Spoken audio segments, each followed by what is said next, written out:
They will even steal ostensible gamble money rather than miss. Poor, tempted, and mistrained fellows! I am hoping to eternally and everlastingly squelch your vanity and give Hadleyburg a new renown, one that will stick and spread far.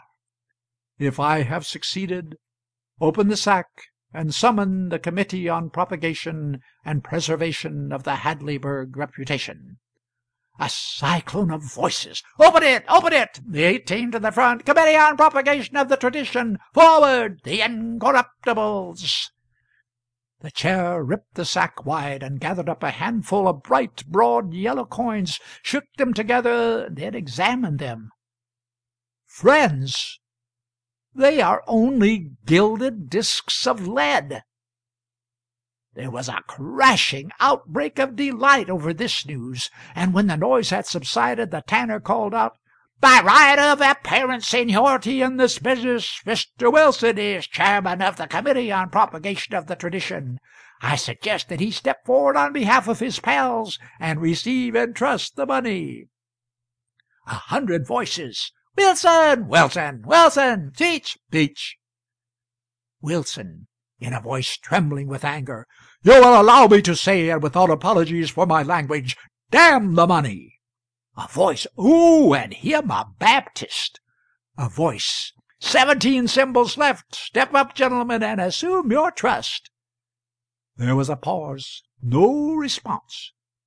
The saddler, "Mr. Chairman, we've got one clean man left anyway out of the late aristocracy, and he needs money and deserves it. I move that you appoint Jack Halliday to get up there and auction off that sack of gilt $20 pieces, and give the result to the right man, the man whom Hadleyburg delights to honor, Edward Richards." This was received with great enthusiasm, the dog taking a hand again. The saddler started the bids at $1. The Brixton folk and Barnum's representative fought hard for it.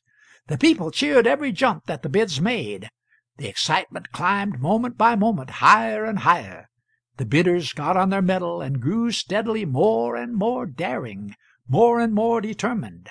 The jumps went from $1 up to $5, then to $10, then to $20, then $50, then to $100, then— At the beginning of the auction Richards whispered in distress to his wife, "Oh, Mary, can we allow it?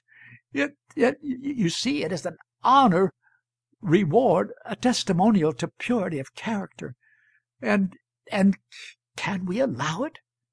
Hadn't I better get up and— Oh, Mary, what ought we to do? What do you think we—" Halliday's voice, "15 on bid, 15 for the sack, 20. Oh, thanks, 30. Thanks again.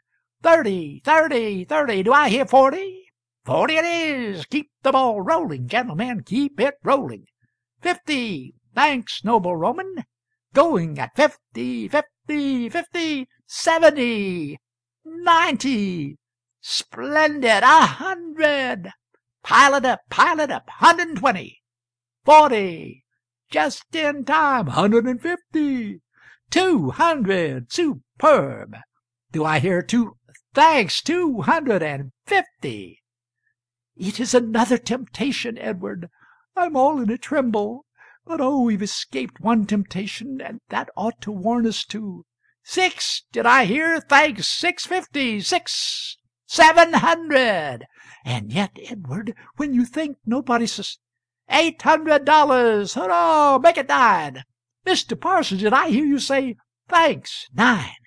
This noble sack of virgin lead going at only $900, gilding and all. Come, do I hear? 1,000, gratefully yours. Did someone say 11? A sack which is going to be the most celebrated in the whole unit. Oh, Edward, beginning to sob, we are so poor, but do as you think best. Do as you think best. Edward fell, that is, he sat still, sat with a conscience which was not satisfied, but which was overpowered by circumstances. Meantime a stranger, who looked like an amateur detective gotten up as an impossible English earl, had been watching the evening's proceedings with manifest interest, and with a contented expression in his face, and he had been privately commenting to himself. He was now soliloquizing somewhat like this: "None of the 18 are bidding. That is not satisfactory. I must change that. The dramatic unities require it. They must buy the sack they tried to steal. They must pay a heavy price, too. Some of them are rich. And another thing, when I make a mistake in Hadleyburg nature, the man that puts that error upon me is entitled to a high honorarium, and some one must pay. This poor old Richards has brought my judgment to shame. He is an honest man. I don't understand it, but I acknowledge it. Yes, he saw my deuces, and with a straight flush and by rights the pot is his, and it shall be a jackpot, too, if I can manage it. He disappointed me, but let that pass." He was watching the bidding. At 1,000 the market broke. The prices tumbled swiftly.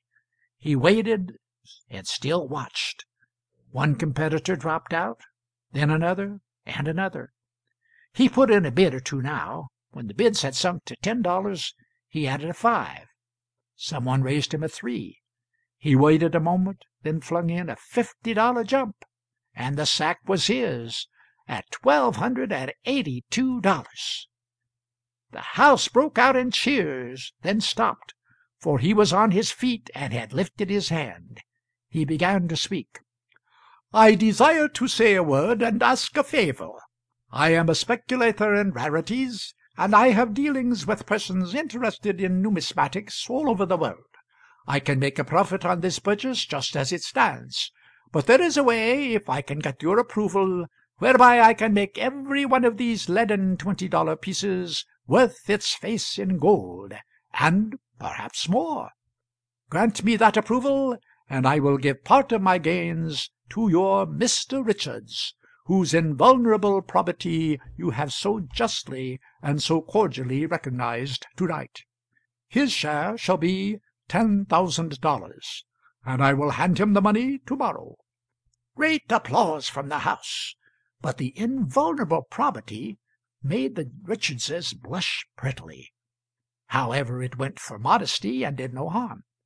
"If you will pass my proposition by a good majority, I would like a 2/3 vote. I will regard that as the town's consent, and that is all I ask. Rarities are always helped by any device which will rouse curiosity and compel remark. Now, if I may have your permission to stamp upon the faces of each of these ostensible coins the names of the 18 gentlemen who—" 9/10 of the audience were on their feet in a moment, dog and all, and the proposition was carried with a whirlwind of approving applause and laughter. They sat down, and all the Symbols except Dr. Clay Harkness got up, violently protesting against the proposed outrage, and threatening to— "I beg you not to threaten me," said the stranger calmly. "I know my legal rights, and am not accustomed to being frightened at bluster." Applause. He sat down. Dr. Harkness saw an opportunity here. He was one of the 2 very rich men of the place, and Pinkerton was the other. Harkness was proprietor of a mint, that is to say, a popular patent medicine. He was running for the legislature on one ticket, and Pinkerton on the other. It was a close race and a hot one, and getting hotter every day. Both had strong appetites for money. Each had bought a great tract of land with a purpose. There was going to be a new railway, and each wanted to be in the legislature and help locate the route to his own advantage. A single vote might make the decision, and with it 2 or 3 fortunes. The stake was large, and Harkness was a daring speculator. He was sitting close to the stranger. He leaned over while one or another of the other Symbols was entertaining the house with protests and appeals, and asked in a whisper, "What is your price for the sack?" $40,000. "I'll give you 20. No. 25. No.